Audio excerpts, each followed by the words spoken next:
तारीख 3 नवंबर सन 2022 दिन गुरुवार।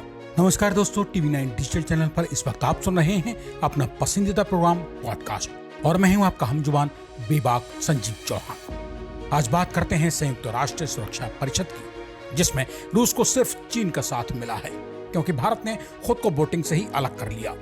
रूस के पहले उप स्थायी प्रतिनिधि दमित्री पोलांस्की ने संयुक्त राष्ट्र सुरक्षा परिषद में वोटिंग से पहले कहा था कि मतदान सुरक्षा परिषद के लिए एक महत्वपूर्ण मील का पत्थर साबित होगा।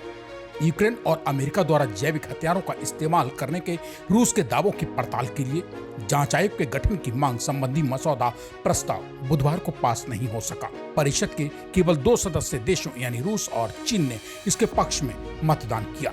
अमेरिका, ब्रिटेन और फ्रांस ने इसके खिलाफ मतदान किया। वहीं भारत सहित परिषद के अन्य सदस्य देशों ने वोटिंग में हिस्सा लेना ही मुनासिब नहीं समझा।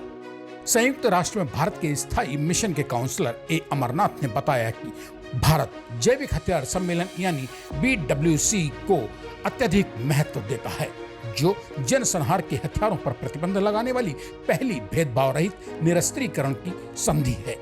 उन्होंने आगे कहा कि हम BWC की प्रभावशीलता को बढ़ाने और उसे पूरी तरह से लागू करने को लेकर प्रतिबद्ध हैं। उन्होंने भारत का प्रतिनिधित्व करते हुए आगे कहा, भारत एक प्रभावी, सार्वभौमिक और भेदभाव रहित तंत्र मुहैया कराने के लिए समग्र एवं कानूनी रूप से बाध्यकारी प्रोटोकॉल को लेकर बातचीत करने की आवश्यकता को दोहराता है, ताकि आइंदा BWC का पूर्ण रूप से क्रियान्वयन संभव हो सके।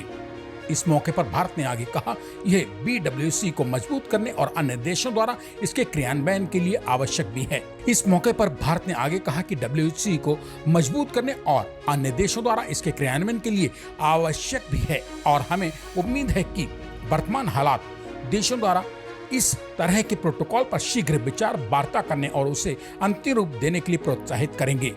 ये अमरनाथ ने भारत की ओर से कहा कि हमने यानी भारत ने इन सभी तथ्यों पर गौर करते हुए प्रस्ताव पर हुए मतदान में हिस्सा नहीं लेने का फैसला किया है। इस मौके पर अमेरिकी राजदूत लिंडा थॉमस ग्रीनफील्ड ने रूस द्वारा पेश किए गए प्रस्ताव पर संयुक्त राष्ट्र सुरक्षा परिषद यानी UNSC में एक बयान में कहा, अमेरिका ने इस प्रस्ताव के खिलाफ वोट किया क्योंकि यह दुष्प्रचार, बेईमानी, दुर्भावना पर आधारित है, जो इस निकाय के प्रति पूर्ण सम्मान व्यक्त नहीं करता। अमेरिकी राजदूत ने आगे कहा कि रूस अपने दावों के समर्थन में कोई विश्वसनीय सबूत पेश नहीं कर पाया।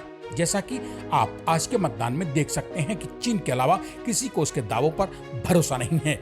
मैं रूस के झूठ पर बात करके अपना और समय या ऊर्जा बर्बाद नहीं करना चाहती, न ही सुरक्षा परिषद को करना चाहिए, वो भी ऐसे नाजुक वक्त में तो कतई नहीं जब रूसी सैनिकों ने अब भी यूक्रेन के क्षेत्र पर कब्जा कर रखा हो, जब रूसी सेना यूक्रेनी नागरिकों पर ताबड़तोड़ हमले कर रही हो और युद्ध अपराधों को अंजाम दे रही हो।